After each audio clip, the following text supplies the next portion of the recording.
Ladies and gentlemen, today I will present to you the 2021 Semeru Eruption by yours truly. It's Miles Vils, and I'll be telling you all you need to know about this type of eruption. Let's go. So, at first, we're going to talk about the where, the when, and the what. Where it happened, this eruption, it took place in East Indonesia, and this eruption actually began on December 4th, 2021, and actively continued throughout December 6th, 2021. Keep that in mind. The disaster occurred. What disaster occurred? The disaster that occurred was a volcanic eruption involving pyroclastic flows and was caused by a collapse of a lava dome. Keep that in mind. Keep that in mind. How did this eruption? You may ask, how did this eruption even happen? This happened because the lava was slowly gathered up at the summit of Mount Semeru, and it was forming into an unstable lava dome. There was heavy rainfall, which added weight to the lava dome, which weakened it. And since the lava dome was weakened, it could not hold the large amount of hot volcanic material which it had released, which is what caused that to happen. Now you may also ask, how did this affect the people? How did this affect the land? Like, what was going on with the land at the time? So stay tuned, because the effects on the people, there were 69 people that were killed, unfortunately.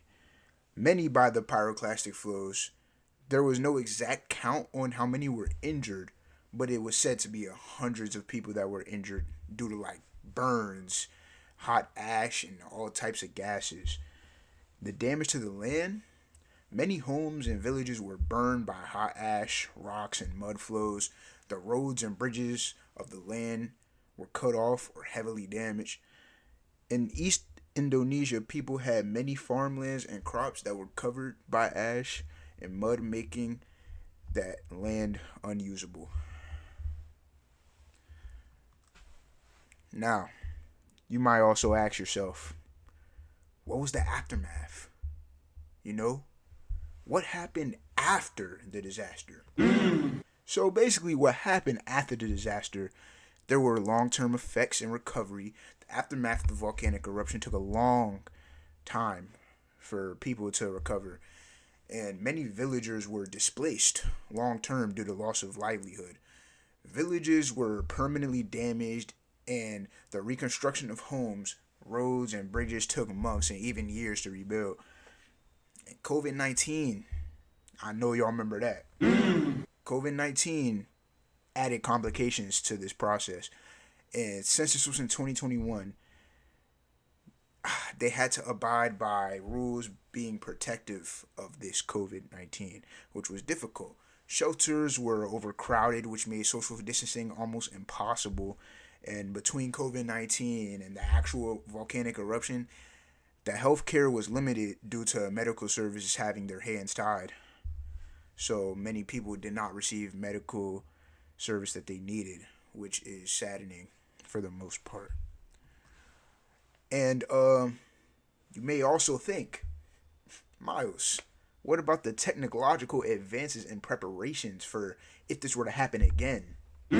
Now, if this were to happen again, I feel people would be more prepared, because advancements such as modern volcanic monitoring uses advanced tech like satellite radar, drones with gas sensors, and ground sensors that can detect magma movements.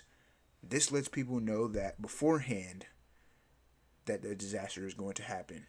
Preparations, the Volcanology Center sent alerts days before via messages, and they also prepared evacuation zones for the people to get away from the paths of all the lava flow. And yeah, that is all. Thank you guys for your time, and until next time, ladies and gentlemen, I'll catch you guys in the next presentation.